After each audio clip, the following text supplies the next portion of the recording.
Second Blackberry River Walk, East Canaan Congregational Church.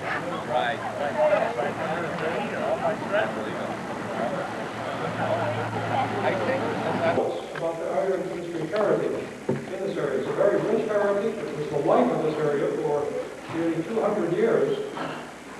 It's something that I think we can revel in because those were very pretty days here. The trees were all chopped down and the smoke was coming out of the blast furnaces and such.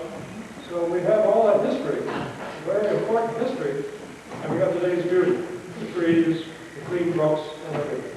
And with that now, I would like to introduce Fred Hall, who will give our welcome, and then he will be followed by Walt Minecraft on our program here at the church. Walt, I'll do this Walt for 5 minutes. Fred? Yes. I'll say what, that was my designation on the program. But a strange phenomenon usually takes place at a time of this sort, particularly when you're the second or third speaker on the program. And that is that the one ahead of you has a way always of stealing your thunder. As we say, there's one in every party, and this one is wrong. He touched on some of the things that I was going to mention, particularly the weather. Such a beautiful morning that we have, not only for being outdoors, but for walking and so forth, which you folks will have the opportunity of doing. Now, we believe that we have an interesting program for you today, beginning with the speakers here in the church, then the walk to Beckley Furnace, and stopping at the little white house on the left. Make sure you see that. The little white house on the left, down the road, just at the foot of Furnace Hill. You can't miss Furnace Hill. It's the first hill that you come to, which is on the right. The little white house is right across the street from it. That house was the furnace office and pastry of the Beckley Furnace when it was in operation. And then down the furnace, you'll notice the feeling of openness. If you were here, anyone was here last year will notice the difference in brush and small trees have all been taken away, and it's just wonderfully open down there. The furnace stands out like a sore thumb. And you'll see the large iron salamanders that have been pulled out of the river. In the old days, these iron, huge pieces of raw iron would stick in the bottom or the body of the furnace, and with the furnace normally would have to be torn apart to get them out. So they would do that, take these big chunks of iron and dump them in the river, which made a very handy place, not only to cool them off, but to store them. But they're tremendously heavy, and the state, some of the State Department workers came up this year and pulled some of those salamanders out of the river, and they're there, but they'll be explained to you at that part of the program. And following that, those who wish may continue on down the road to the Samuel Forbes house, which was built in 1752, a beautiful old home that has been well maintained with the burying ground, the old Samuel Forbes, the burying ground in the field out beside it. And now, if you'll consider that you've been properly welcomed, we'll go on with the program. It's with great pleasure that I introduce to you a co-member of our committee for the preservation of Beckley Furnace. His name is Walter Landgraf. He comes from Canton and a retired teacher from Regional High School number 7, just down the road in the Winston area. he's just so full of history that it must hurt sometimes. And you say, what history? And I say, well, you name it. He's got I don't exactly know what, from the program, I don't exactly know what he's going to be speaking about. But whatever it is, it's going to be good. And I just warn you, listen carefully, because he talks pretty fast. So, I give you walk in. Well, a couple of things probably ought to pick up on. First of all, one, I want to correct my town of origin. I know Fred, I come close to Canton, and for people who live this side of the mountain, sometimes it's hard to distinguish Canton from Barkhamsted. But being from the Barkhamsted area, I got to do that because people will say, how are you taking claim to Canton?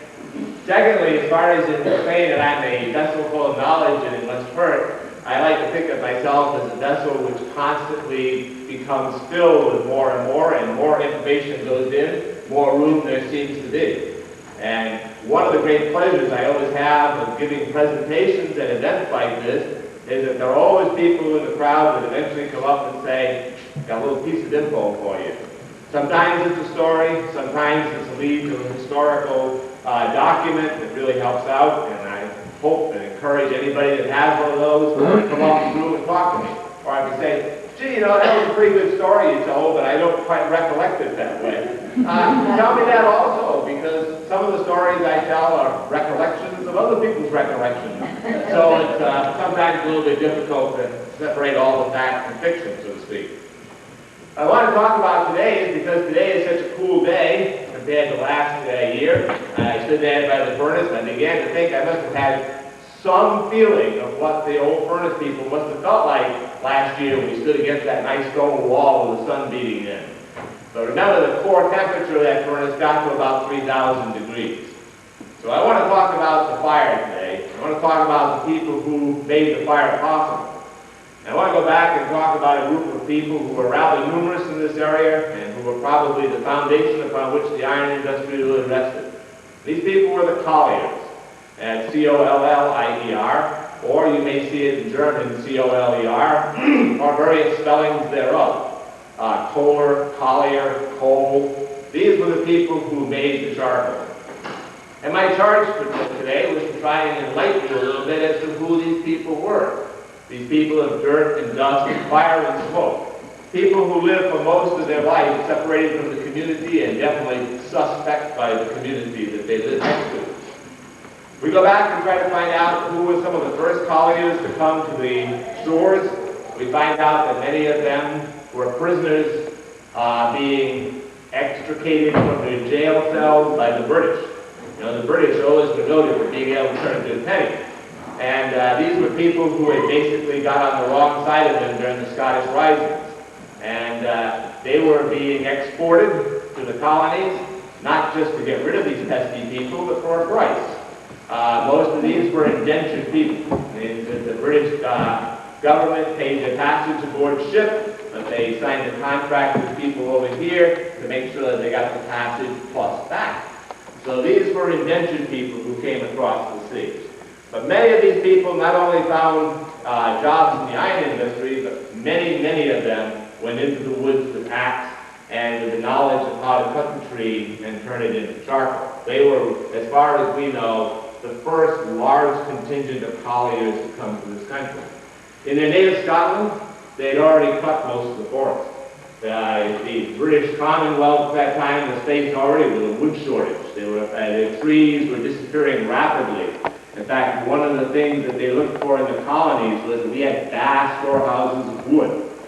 So these people came by, again, generation after generation. They knew a little bit about making the charcoal. They knew about the technology of going out into the forest and doing this.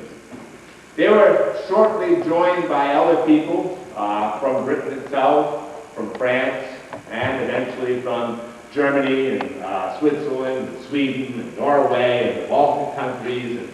And they came from many different groups. But probably one of the groups that I find most interesting that joined these people early on were Native Americans.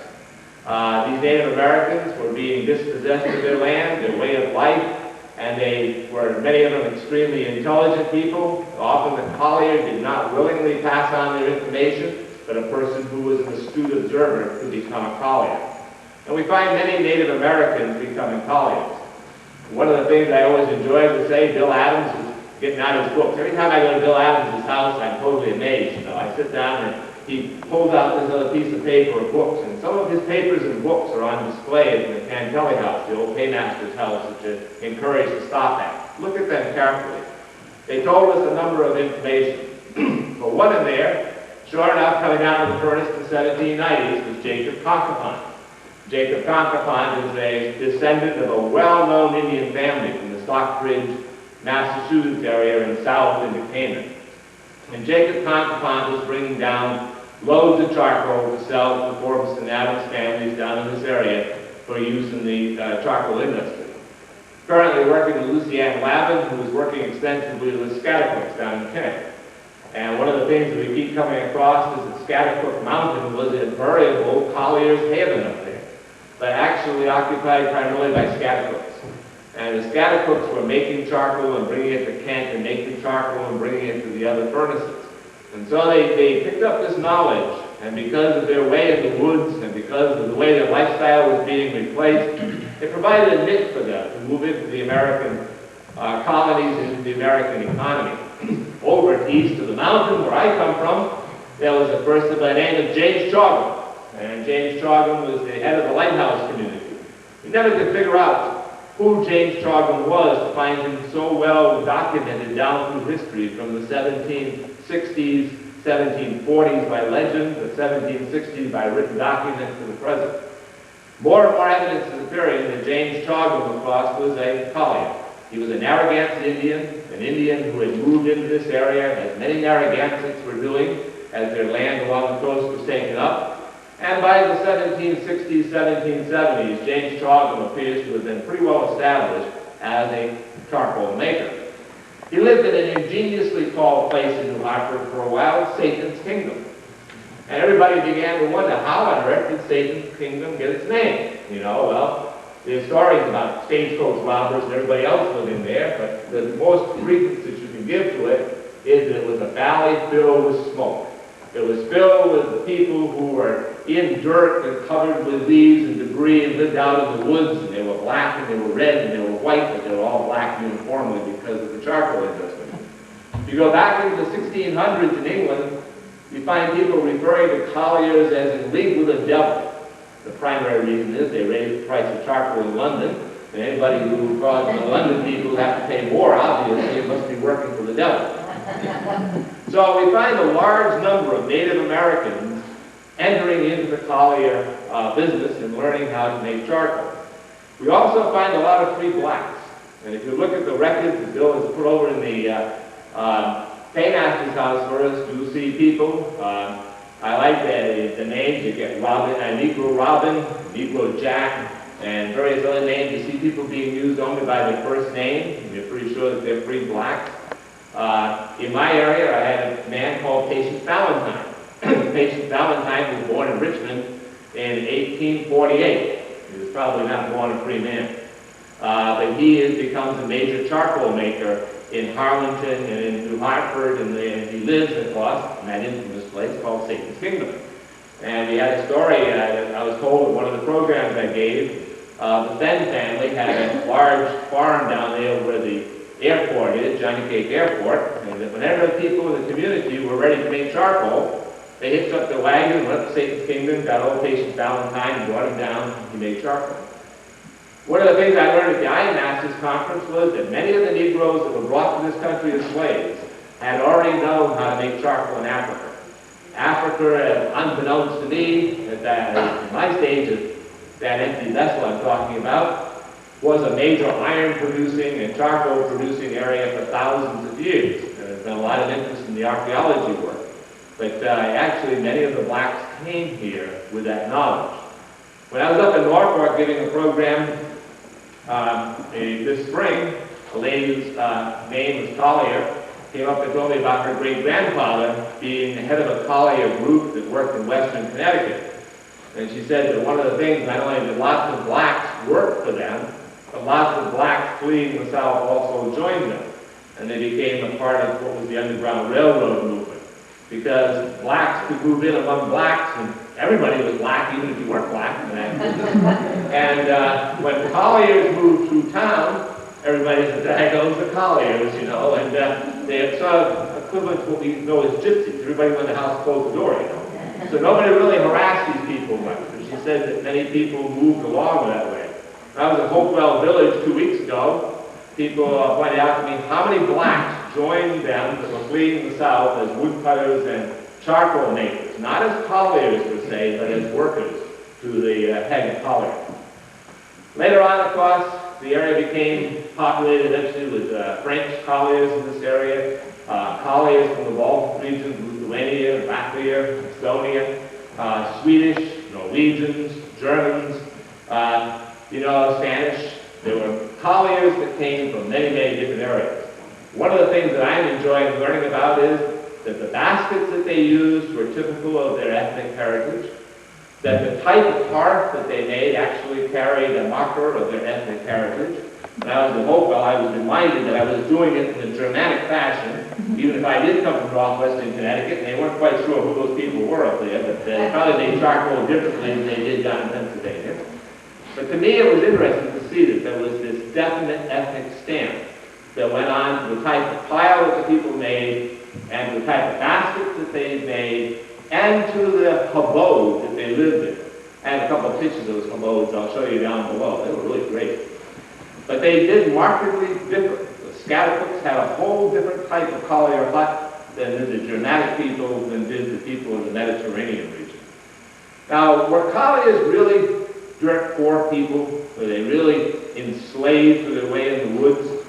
We might ask that question, but in looking at the probates of numbers of the colliers, they had land, they had livestock, they had houses, they had utensils.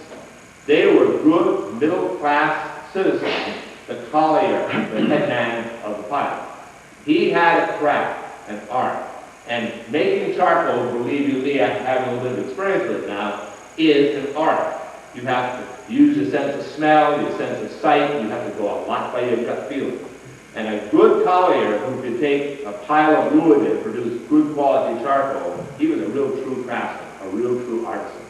And he was paid for his artistry, and he was paid for his craft. So we do find that many people, blacks, dispossessed Scots, who ended up here as indentured servants, Native Americans who were losing their way of life and looking for a way to tag on to our economy and on to our way, many of these people found a way through the making of charcoal. And out of the hills they came tremendous wagon loads of charcoal, which these people produced. That's my next program, so I'm not going to say too much about that right now. I was going to close with one story I had, and that was I was doing a program down in New Haven. A gentleman came up and he was Swedish, and he talked about during World War II, the Germans had shut them off from their coal supply. And so the Swedes went back to the time-honored method of making charcoal as a source of fuel. And he and his sister used to go up and visit the collier. The collier was a fearful person, lived up in the woods by himself. His skin was the color of the inside of your chimney. His clothes were dirty and ragged, but they found him to be a wonderful person. He and his sister enjoyed tremendously visiting with his collier, these young children. One day, they went up to visit the collier and he wasn't there. A couple of weeks later, the citizenry in town said, don't know where this gentleman has gone, but we want to get his charcoal. So they went up and they opened the pile. Colliers have a job called jumping the pile. With soft spaces open in the pile, they have to get up on the pile and they have to jump it. Internal temperature in a pile is over 1,000 degrees Fahrenheit. That collier went through it. They found a few of his teeth and some of his jawbone, a couple of little large bones in his body. That's all they found.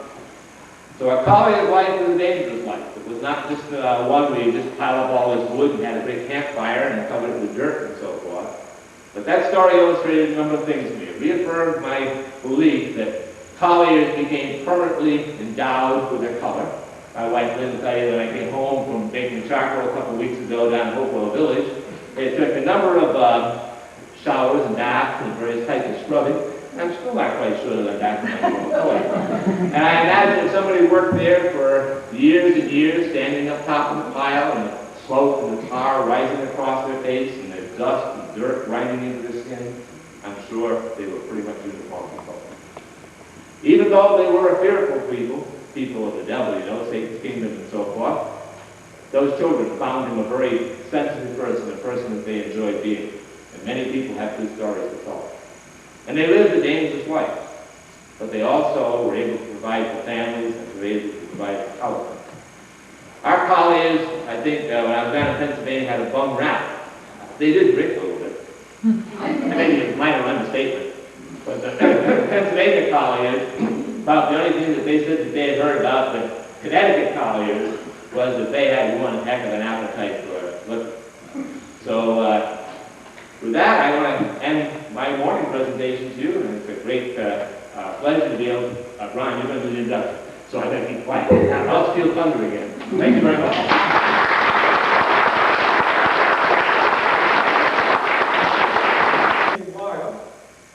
A member of the famous Wyatt family, a noted artist. He is on display, I think, full time, I think, down at the place in Darien. He's painted a number of historic sites in the area, including the Beckley Furnace. That was about several years ago, but I think that was painted. Not only did he do a beautiful painting of it, but he and the owner, the Goodyear, allowed us to make a limited series of prints. And we do have, and we've sold a number of these prints. A copy of the print is out in front here. They are for sale, but they've been very popular. They're all numbered and signed by the artist. He's painted the blast furnace down the Bulls Bridge. He's painted, well, I didn't realize this, he painted the blast furnace in Lime Rock. And Andy, I'd like to have you come up and say a few words.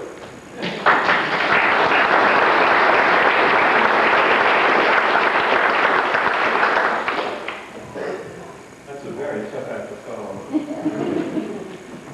I've been asked many times, why are you so interested in painting old industrial sites, ruins, fragments of things, overgrown walls, things like that? Well, I had two main influences. The first one was my father, who was a mechanical engineer and always took a great interest in how things were built and how they worked and how they held up over the years and what was still being made of them. He worked for the DuPont company. This was down in Delaware where I grew up. And there are many sites left of the original DuPont company, the powder mills, and we saw all those, and my brothers and I took great interest in it. So that was a big part of it. There's a lot of history down there as there is here.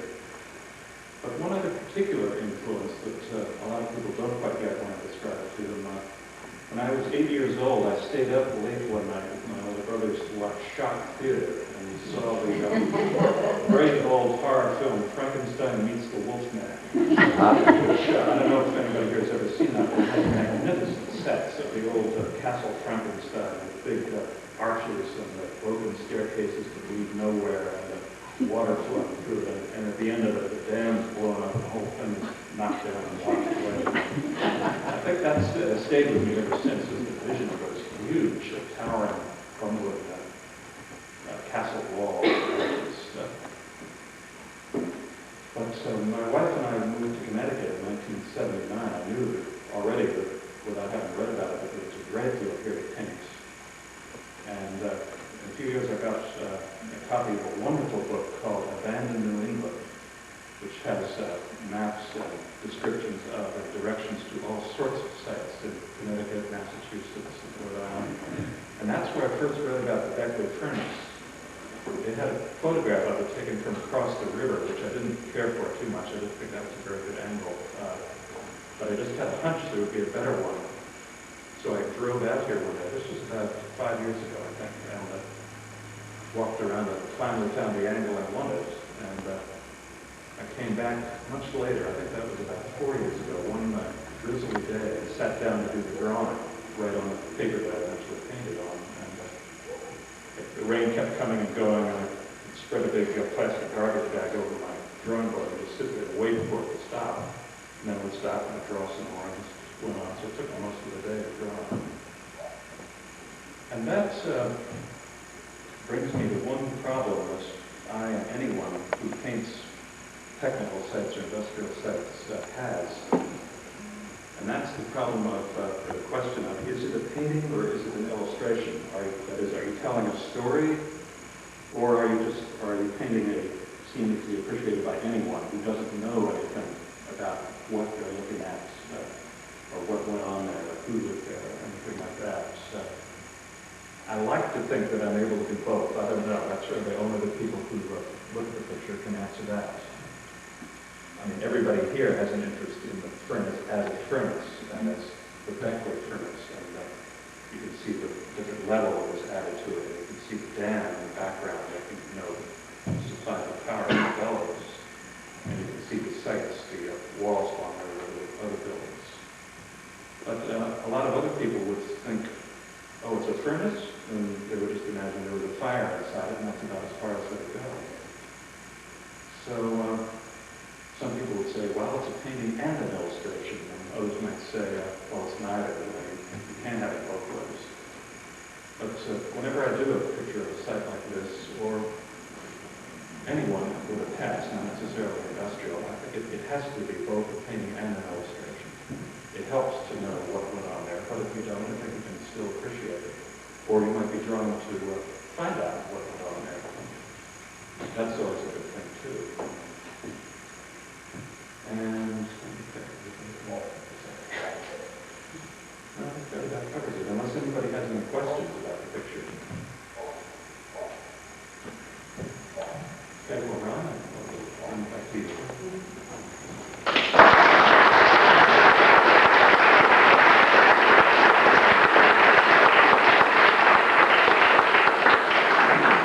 That brings us to the time when we can take the walk. It's about a half-mile walk down to the furnace. For those who don't feel like the walk or look for something, why there is limited parking down there, so feel free to drive down or maybe coordinate rides together or something to get down there. I would note there are many things to see, as Fred mentioned. As you're walking down there, you can take a look at Canaan Mountain and picture it without any trees. Takes you back to the good old days. As you go down, you'll see a road going up to your right, just before you get to the furnace. It's Furnace Hill Road. And if you go up there, you will find Frank Ferrati, who's a plumbing and heating outfit up there. He very graciously is having a sale today. And we have some flyers for the sale out here. He's offering great discounts on a wide range of fixtures and such things. And it's well worth the look. It's well worth, who knows, I sort of picture this thing. This could be a morning when you not only, we all learn a bit of history, as Walt said, all of us are learning history as we sit and talk and hear, but also you can spruce up your kitchen. What sort of a double feature is that? So I think now we can take the walk down toward the furnace and take your time in doing it and just enjoy the sights as you do it. It's all downhill, so it's a very pleasant walk. Yeah. I'll have to go up. Hard, yeah. Well, that's what the book is, that is.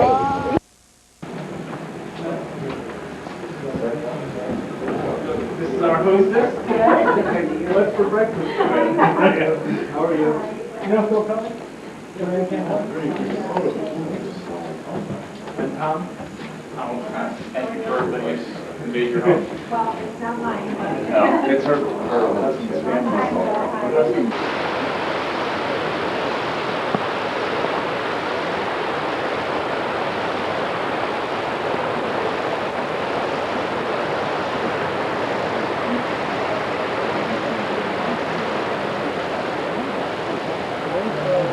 Memo for our own purposes.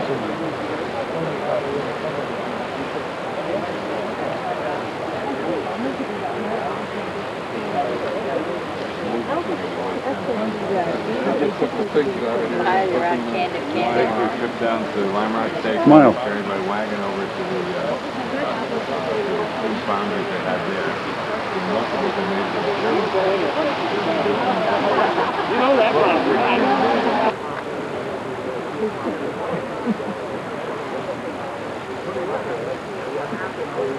Wish I knew what he was saying.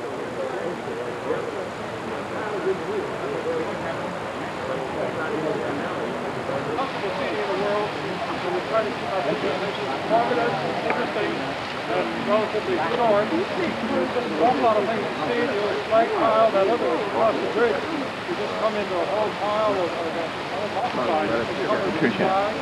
Came out of the furnace in addition to the iron. Just wander around the whole area. We'd like to kick off this part of our program with a local representative, Philip Crowley, and say that when we met here a year ago, we were under an effort, as you know, the state owns this property, they own the furnace. And we were under an effort to get the state to take action to preserve it, because trees were going out the top of it. Everything was sort of overrun. In the wintertime, you see icicles on the inside, and all sorts of things have fallen down in there. If you look at the size of it, you'll see there's a bulge, you'll see cracks, especially to go on the other side. And so we had a campaign to get the state to step up and come in and fix the furnace. And Phil Crowley led it in the legislature. And he was, I'm happy to say that that was a year ago when we were trying to do this. Last February, the state did commit to fixing the furnace, and while the work is underway in the planning stage, and I will say no more than introduce Phil and give you our thanks.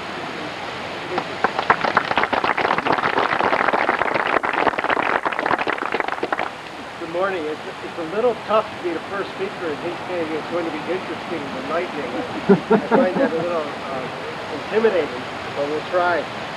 As Ron said, we've been working on this for a few years, and everybody said, well, gee, it seems that we should have just been able to get historic money and fix the furnace. The problem is state historic money can't be used on state property, so we couldn't get that fixed.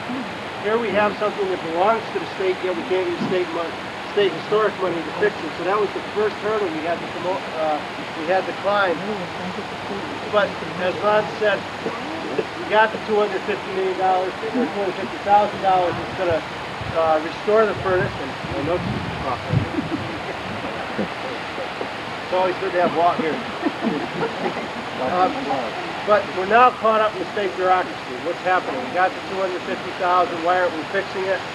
Any of you who have seen historic projects that is run by local money see that it's fairly easy. Everybody gets going. You get the money, and you get going.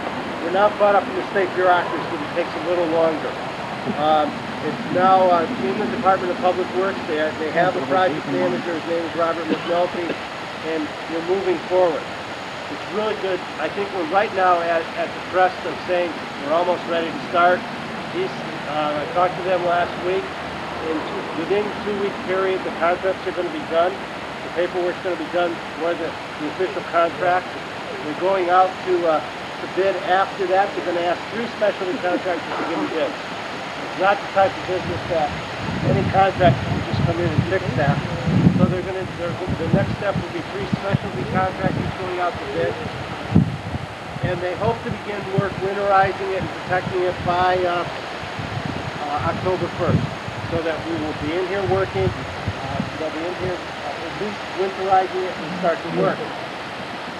And that's the steps that's going to happen. All of us who've been working on this for 3 years, there's some dates that we all look back to and say, boy, these make us really happy.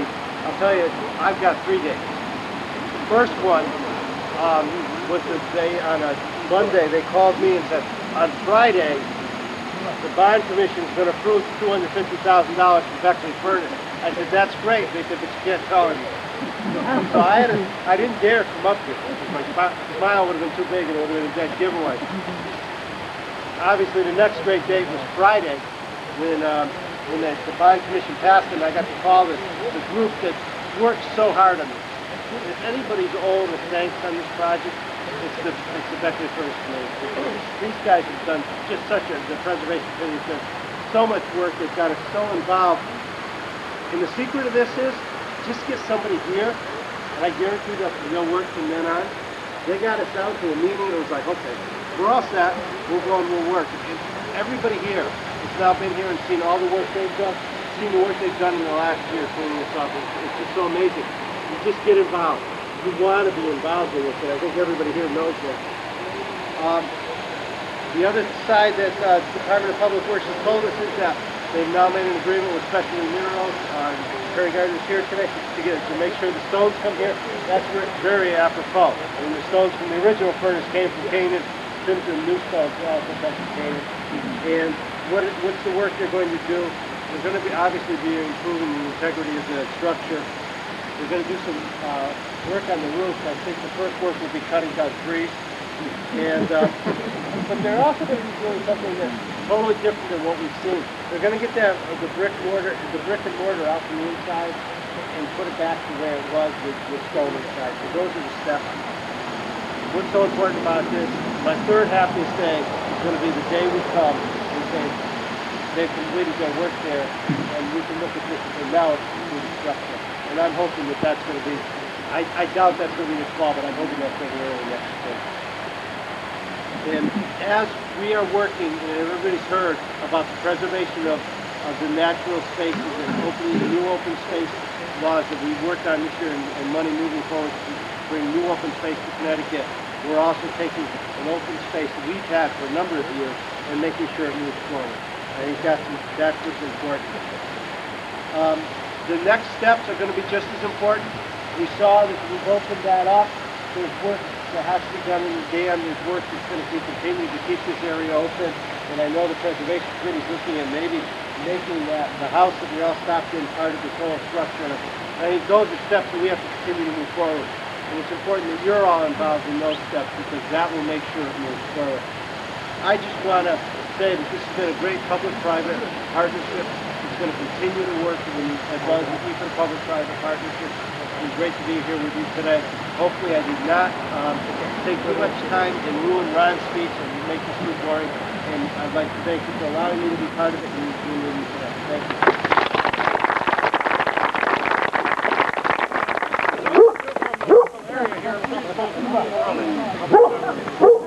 Our next speaker, one of the things about the committee, the Preservation Dr. Service, we've been working for a couple of years now. It's the greatest committee I've ever served on. We have one fundamental attribute, and that is we don't have a chairman. We don't have any hierarchy, we just do our thing. And it's worked out to be a great group, a great experience for all of us. The next speaker is something a little different for us. A man named David Morris. He's written a book called The Iron Bridge. I've read it, I find it fascinating. Very, very interesting book. It is stocked at the Lions Head bookstore in Salisbury, and we're looking to have it stocked other places. I recommend it very strongly, even before David comes to speak. But David is over in stores, follow Connecticut business, and the biography on the fly leaf here, it says that David was born in 1940 in Topeka, Oklahoma, of Dutch and Cherokee ancestry. He studied fiction in college. It's a good start for Rocky Mountain. Many people there wanted the Iron Bridge to happen, and that was a major step for the Industrial Revolution and all the changes that take place. Here's a character in this book, a woman who, from the year 2073, is sent backwards in time to try to stop it, to try to stop the declaration of the Industrial Revolution. David, with that, I'll turn over to you.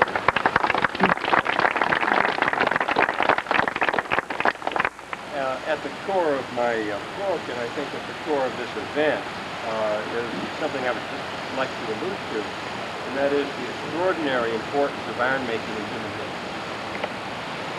Iron transformed our world for good and for ill. It put weapons in the hands of multitudes of people and caused great migrations.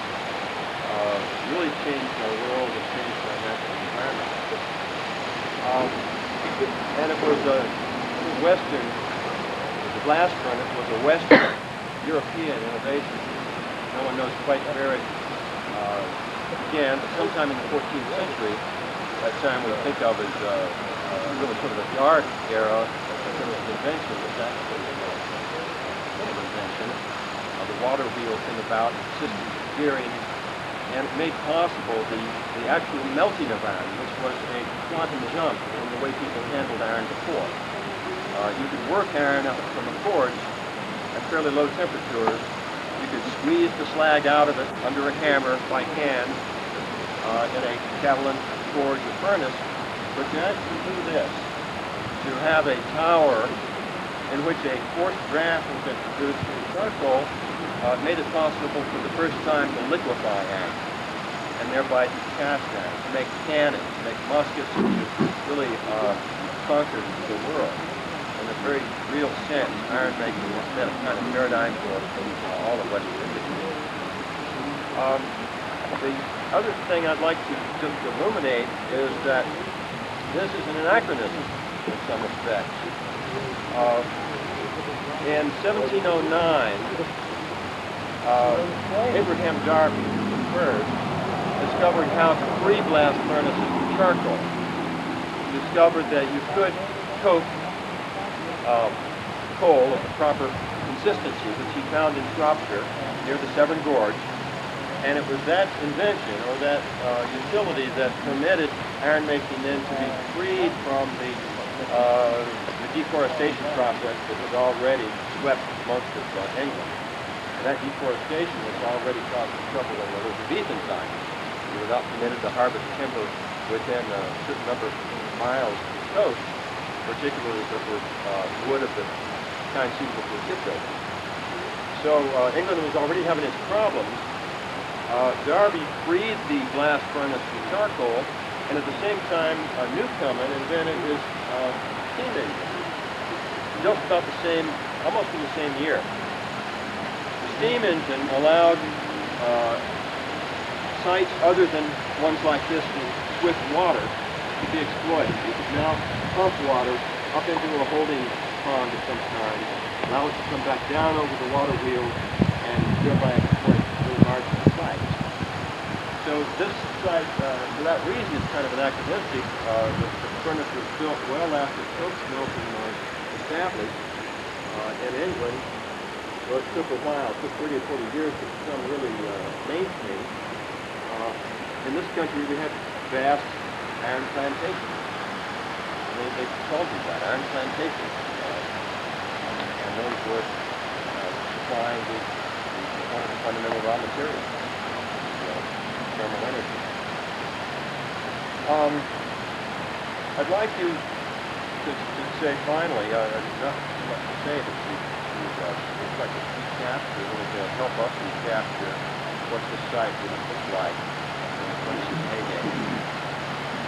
First of all, as you know from the photographs, the furnace itself would have been surrounded by wooden structures. Let me say parenthetically that the first charcoal blast furnace built in this country was burned by the Indians. The settlement of Jamestown was originally set up to be an iron making corporation. And once the Indians burned the blast furnace, they turned their attention to tobacco. It was easy and more lucrative. Anyway, imagine, if you will, incredible noise. You've got the water going through the spillway, you've got the creak of the mill wheel turning, you've got it firing the blast furnace by way of one or two bellows, which work on pins to go. So that's going, ultimately. You've got two bellows. You've got the roar of the blast furnace itself. You've got fire spouting out the top of the thing. And you've got the work of the foundries and forges all around it. Hammers ringing. People breaking loose molds. You've got a thick, acrid smoke. And it's a pretty formidable place. If there were 32 blast furnaces in this area, I dare say you could have seen them, not from Hartford, maybe from Springfield. I'd be curious whether there are contemporary accounts that would supply that information. I know that you could see the Severn Gorge from Birmingham, and that was a distance of about 30 miles. And I don't know the local topography well enough to know what mountains lie between, but 32 blast furnaces going continually. These things go night and day. You don't shut down a blast furnace unless you get this. And that's what you don't want. That's what happens when you take it out of the blast. So it's going continually, day and night. It has to be fed. High water comes, you try to sandbag around it. You do what you can to keep that thing running, or you're going to end up with that. from a distance of 20 or 30 miles, certainly 20 miles, this must have, on a clear night, with fairly low ceilings, it must have cast a rosy glow that would have been visible from, I would guess, right there. Look up to the east side of that. They buried me on that way, like over the valley. Good distance. Thank you. Thank you, David. What happens in the forest. And what I have on the table up here for anybody that wants to stay afterwards, I'll be here for a while, I have a model of what a charcoal hearth looks like. A lot of people have been saying, but they always call them pits. Why did they call them pits? We really don't know, except that the ancient African tradition was to make them in the ground. And if you get out of the Caribbean and some of the islands and see people doing charcoaling still the ancient way, they still use pits in the ground. But as far as we know, all the people around here do something like this, where they pile a mound up on top of the ground. You can see in the air a lot of wood stacked up. This area averaged 30 cords stacked up in that fashion. Come up later and look at the structure. Central chimney, begging poles sticking out of the middle that they could drop the fire in and start the fire. Outside was covered with leaves and charcoal dust and dirt. And start the fire they did. And it took 14 days generally to go to foot before you had taken wood that was weighed quite a bit of poundage and ended up with something like this. It feels like a piece of styrofoam when you pick it up. This is pure carbonized wood, what they wanted. And you can still see the wood structure in there. By the way, charcoal nice and black. And I've got some pictures up here to show you typical colliers huts, typical piles. Come up and look at that afterwards. Well, the hills around here were a lot different than you saw walking down the road today. Reason for that. There's 32 furnaces operating in this area. Average requirement per day for a furnace like this was 1 acre of wood. So 32 acres of wood was being consumed per day. If you got your furnaces up and operating so that they went 340 or likely 365, remember you didn't want to shut a furnace down unless you absolutely had to. It took almost a month to get it back up to blast again by the time you heated it up and so forth. Start doing a little bit of math in your head and start thinking, boy, 38 cords a day times 300, so that's easy to do in your head. You're coming up with this figure, and you're saying, well, what did they cut out there? They cut everything, right down to nice thumb size. Thumb size wood went on the outside called lapwood. They used everything, the branches right up into the tops if they could. The woodcutters were up in the hills. They were given slots up and down the hill. Drop all the trees to the center, so all the tops came together. Drop them the other way, had this long stems in the middle, haul it all out. I've got a nice picture in Mr. Poole's book here I can show you later that shows what Sharon Mountain looked like down into the Cornwall area when they did this. Nothing left. Every 30 years they could come back and recut again. So a furnace master, if he was also managing the woodlot, had enough acreage that he could lay possession to one way or another to support his furnace. And that means that think about the acreage that was required when you now look at a 30-year cycle on top of 300 days a year operation times 38 acres per day, and you start to get the impression of what northwestern Connecticut looked like. And now somebody's sitting around saying, well, those guys are typical colliers. Now they're starting to tell us stories because it doesn't take too long before you figure out there really wasn't enough land here to do that. You say, aha, spouting hot air out the top of the furnace. Well, you know what happened? We mentioned that Cocopont came down from Massachusetts with a wagon load of charcoal. Told the people down here, they had seen the records from above. People were bringing wagons in from New York and up to Massachusetts. But then, if you look at some of the pictures that we have, you'll notice the railroad sitting up top here. As soon as the railroad was available, now it wasn't wagon loads of charcoal, it was train loads of charcoal. And not only coming from that land east of the mountains where I come from, but coming from the land all the way up into central Massachusetts, all of Massachusetts, central Vermont, New Hampshire, the Adirondacks. Wood was being drawn, not wood, but charcoal being drawn into this area in tremendous quantities to be made into the fuel of these furnaces. And you can understand what became the real juggernaut, the real problem for these people. Where are we going to get the wood? You know, some people started looking for those places where they might move some of their operations, where there might be some wood. Kent furnace, some of the others began to use a little bit of anthracite coal in there. You could start to see the wheels turning a little bit, that availability of charcoal was becoming paramount. And it was paramount in the operation. But then at top of Regan, you look at the furnace up there and you think, oh yeah, what are these guys doing building a furnace up on top of the hill when iron ore, which some of you lifted up above, we know it's heavy, had to come all the way up the hill? Anchors and chains that weighed thousands and thousands of pounds all the way down the hill. What were they doing on the Regan platform? Charcoal. And boy, I tell you, the sky at night, that was no exaggeration, must have been red around here. Not just from the furnaces, but from the colliers' fires and from their hearths. Every now and then they'd burn out, they'd smoke.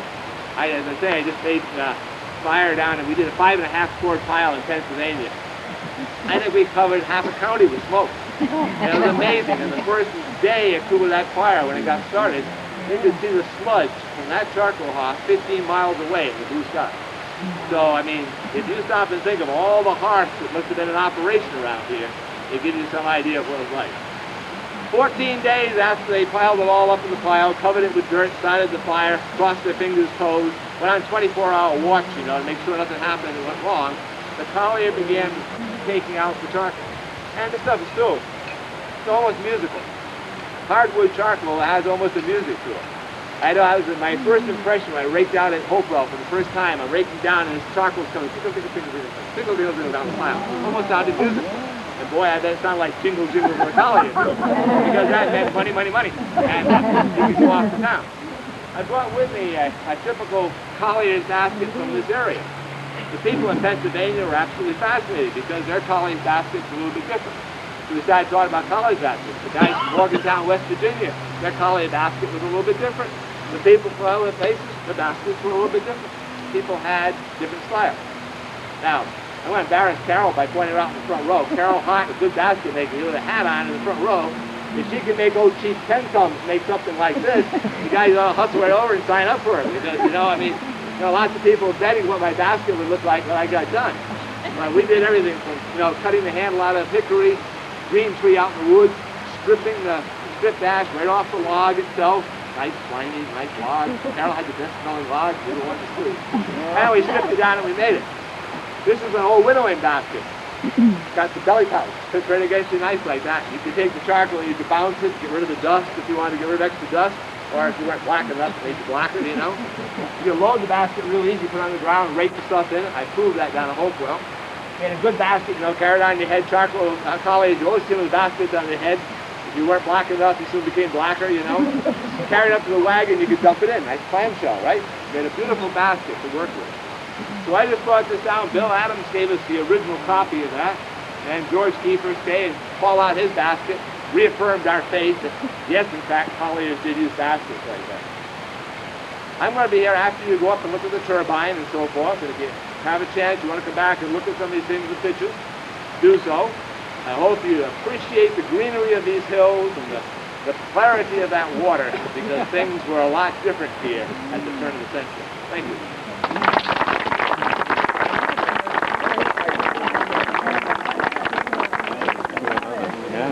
Like Hartford. Good question about did they plant any trees to replace the trees that they cut? No, they did not. The chestnut was a tremendous sprouter. That's why we still have chestnut in our woods today after the point. And chestnut would come up and it would sprout and it grew faster than the other hardwood. So as the years went by, the hillside became more and more chestnut. And reaffirmed, I was really surprised when one of Bill Adams' coal book up there, they kept chestnut charcoal separate from hardwood charcoal separate from pine charcoal. And I think if we look at it, we're going to see an increasing amount of chestnut because that was nature's answer to no retirement.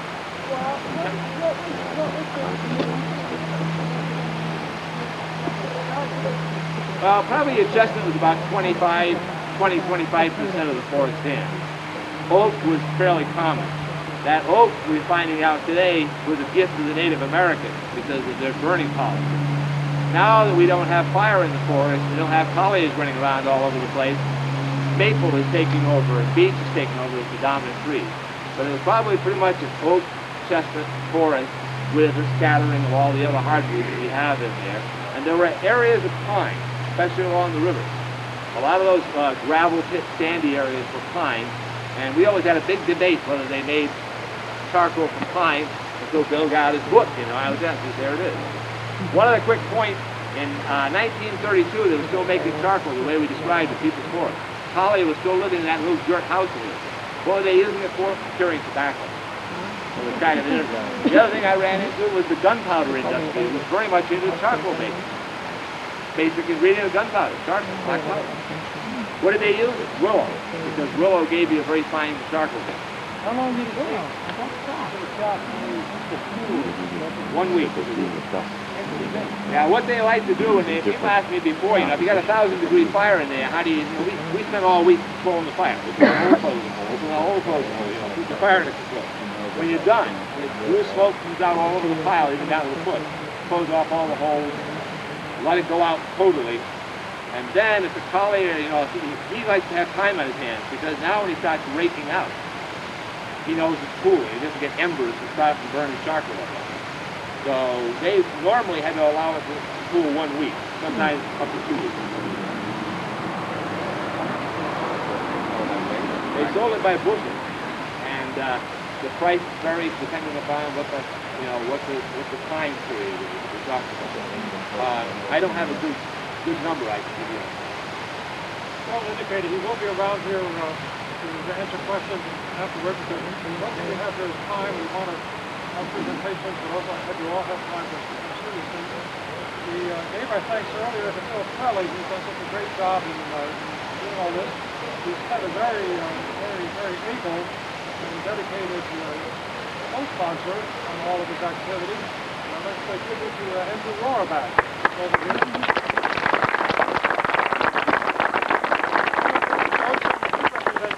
Number of the territory, territory up in southwestern Connecticut as the Iron Territory.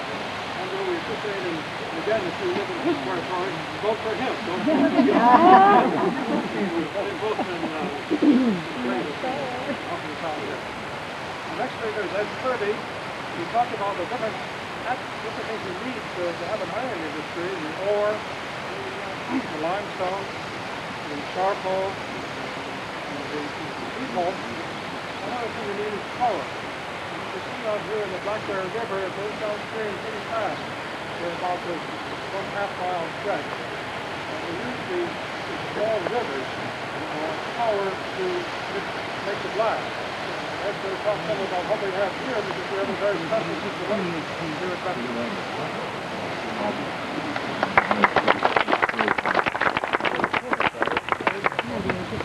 Ron said the magic word, little rivers. This is a little river industry. In the upper Housatonic watershed, which extends from Lanesboro, Massachusetts, down past Dover Plains, New York, obviously to Connecticut in this area as well. At one point, there were 43 blast furnaces operating at one time or another, I should say. Of those 43 blast furnaces, 38 of them were on Little Rivers. Only 5 were actually on the Housatonic. There's a fairly obvious reason for that. The Housatonic River floods sometimes, a much larger volume of water, harder to control, harder to build dams on. So little rivers were the choice. Little rivers were obviously carrying water, and they were a renewable resource. Marvelous thing about water. We have a dam right here which operated this part of the ironworks, the Beckley furnace, and the associated things that were with it. There's another dam just down below, you can see afterwards if you look off the bridge. And that powered furnace number 1, a little further down the valley, and furnace number 3. So this water power was an integral part of the whole system. Ron mentioned some of the things that we needed in order to operate these furnaces. We needed iron ore. First of all, what kind of stuff we needed there? Black stuff? The black stuff. Yeah, we need some of that. And interesting point on that, I have to digress a minute because David was talking before about the furnaces and the use of charcoal. The remarkable thing about this industry, which operated here at furnace number 3 until 1923, was that after 1840, there was no new technology introduced into this area. People that ran these furnaces were mercantile capitalists. They weren't iron workers. They invested the money, they got the people to do the work, they hired the charcoal people, they hired the iron workers, and they made the money, and they kept the profits. They were good to their workers in the later years, but they didn't reinvest a great deal. And it is truly remarkable that this industry operated as late as it did. As at one point, the major producer of railroad car wheels in the world. Small planet, but that's still a pretty good deal as far as we're concerned up here in East Canaan. So you needed these various things, but the idea of the water power had to do with one other resource, which is also renewable, and that's air. And you could say, well, air's free. Well, the air such as it was in those days, well, most of you guys were putting that in. The air such as it was needed because this is a blast furnace. Blast means that a jet of air had to go into the furnace. And this furnace was designed a little bit different than the others. The arch you see in front is called the casting arch. You people are mostly standing in the casting bed where the big iron is made. But those other three arches that you see around the side are rear arch, where the nozzles went in to carry the air. In 1839, the first of the blast furnaces in the Housatonic Valley, one up in Lenox, the Lenox furnace in Massachusetts, put in a hot blast system. This had been developed primarily in Scotland about 10 years before that. And they found that if they heated the air, that the consumption of charcoal could be reduced by as much as 25%. That was a key item. And the iron could be produced at a rate about 40% faster. Now, when you hear something like that, you say everybody's going to jump at it right away and do that. Some of them felt that if you heated the air, you're going to change the quality of iron, and you did make different kinds of iron in some ways. But some went to warm blast, 180 degrees, 250 degrees. Some went to hot blast, which was up around 450 degrees. When this furnace was rebuilt after 1896, it went to 900 degrees. It was the hottest blast that went into a furnace anywhere around. Now, the little river here was the actual producer of that power. When the furnace was built in 1847, that dam was built that you see up there. Incidentally, I was going to do this up by the dam so you could point out the parts, but the water sound was kind of loud up there, so I thought we'd finish the program here and then I will take a group up there after. Like, well, I'll be around afterwards for as long as you'd like to talk about these things. When they didn't have bellows here, as they did in some of the earlier furnaces, they had what they call blowing tubs. These were big tubs, 6 feet in diameter, just like a piston on a car, had a 72-inch stroke, and they pumped alternately from the water power. When they first started it, they built a wheel pit. They had a wheel in there that was probably about 15 feet in diameter, maybe 6 feet across, with an undershot water wheel that turned like this, turned the shaft, and pumped these tubs alternately. And then they went into a building that was back here where there were heating ovens. And the heating ovens heated the air after they put the hot blast system in, as I said, after the rebuilding to a temperature of 900 degrees, which is really quite high for this type of furnace. Changes were made in the water power system here after a fire of 1896. David talked about all the buildings, and you might have seen the pictures up in the Cantelli house of the wooden buildings that were around these furnaces. I've only found record of 2 of these ever burning down. Why they didn't all burn down is really a mystery, because you have these old dry wooden buildings, tremendous heat, sparks everywhere. They usually have slate roofs on the building so they wouldn't catch fire. But this one caught fire in 1896. It didn't get much of a story in the paper in Connecticut Western News. There were actually 3 lines in there altogether, and it was something like the citizens of East Canaan turned out early this morning to watch the fire that had started in the building. And it was sort of not paid much attention to, and it said that they'll be back in operation in 3 days. Actually, they didn't get back in operation again until 1898. And the dam was much more severe than they had anticipated. Stones, of course, didn't burn, but all the wood burned. And then they rebuilt the furnace. If you look at it, you can see where the old top was, like the little arch area up in there. They added 8 feet to the 32-foot furnace, and by that time it was a stack 40 feet high. One of the taller ones, but not the largest, in the Housatonic watershed area. They also raised the charging wall across the road that was rebuilt on the top because that has to match the actual level of the furnace, because we didn't have the technology where we had steam hoists to load these furnaces.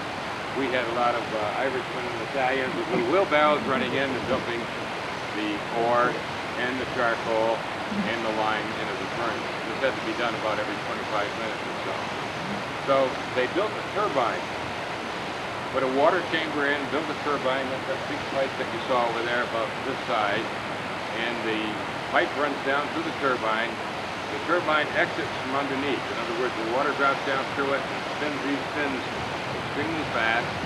Shaft went up. There's a bevel gear that you'll see over there to change the direction that caused the pumping tubs to pump, and then they would pump the air. There was an equalizing chamber, so you didn't get a surge and then a drop off. It was a constant pressure. You'd think the pressure would have to be quite high. In the earlier furnaces, the pressure was seldom even 1 pound per square inch above the average. The volume had to be great. Probably this one got up to close to 2 pounds per square inch on the pump, and that still was not very high pressure, but the volume of air had to be tremendous. So that forced it into the heat exchanger, which was a huge oven, which had things like radiators, old steam radiators in them, except that they were, what do we measure that one? 8 feet high or something like that. So there would be a series of these. This had 46 coils inside it that the air went through. And that's heated. Where did they get the heat? They captured the gases from the top of the furnace, and you see a pipe in the back. They were funneled down into the building behind and ignited, and they heated the outside of the cast iron heat exchangers, and as the air passed through, it would be heated. And then it came around and came through the square arches where it went in as very hot air. The beauty of what we have here in this in the area behind, I was glad to hear Phil Brelly say the thing is also being talked about the back of the furnace, because $250,000 is to take care of the furnace stack. And I just wanted Phil to know publicly that we're not going to go away or anything. Of course, he already knows that, so that's not a problem. But this is really a long-term project we're working on. So what we have back there, and we started the archaeological survey on it, is, to my knowledge, and all the furnaces I've seen, the only one that still has the turbine intact. And that makes it a particularly valuable site in addition to what we already have. I will be going over afterwards to point out some of these things. We also will be glad to take some of you on tour inside, just a few at a time, at your own risk. There's a lot of stuff that's falling down in there. We don't want to vibrate too much in there, so if you want to hold your breath and take a peek inside, we'd be glad to have you take a look at it. So we'll be around, well, I and the rest of the group, for as long as you want to talk about some of these things. Thanks a lot.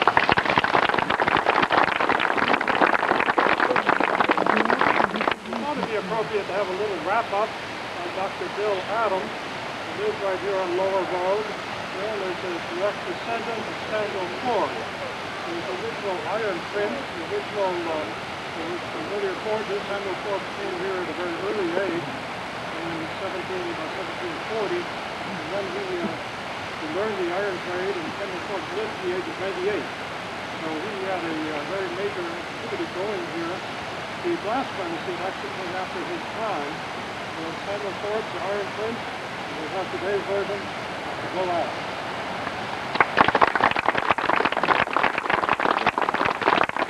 I'd like to thank everybody for showing up to this. It's very important to all of us. We're extremely proud of these changes, this Lower Road, and what it appears to be today and what it was so many years ago. I think one of the nice things about this furnace and what we're trying to do is it doesn't just honor people who came here from one part of the world or someplace, but it honors the people who came and built it. They came from Europe with their trades and their skill. And the Italians were great artisans and stonemakers, and they were very valuable. The colliers were very valuable in what they provided. The ore people over in Lakeville who dug these long trenches and tunnels through Ore Hill, which is a whole other subject, contributed their part. So now, if we can restore this, something that would honor people who came here and provided all this support, all this wonderful opportunity. And And we think that this story can go on because the amount of artifacts and the amount of interest is limitless. This can be a project that can go on for generations, I think, because it's so big and they did so much. And as we go along, we've all learned more and more about this business. We all contribute and feed off of each other in the committee we have, and everybody seems to be so much wiser as a result of all of it. And we hope that these folks will appreciate what a beautiful spot we have here, and we can all appreciate, those who live in this area, can appreciate what their forefathers saw and why the next several generations stayed on. And the folks who don't live here can appreciate how much we enjoy this area and what we feel for it. It's a very important part of our whole lives, an important part of everybody's lives who comes to this. Thank you.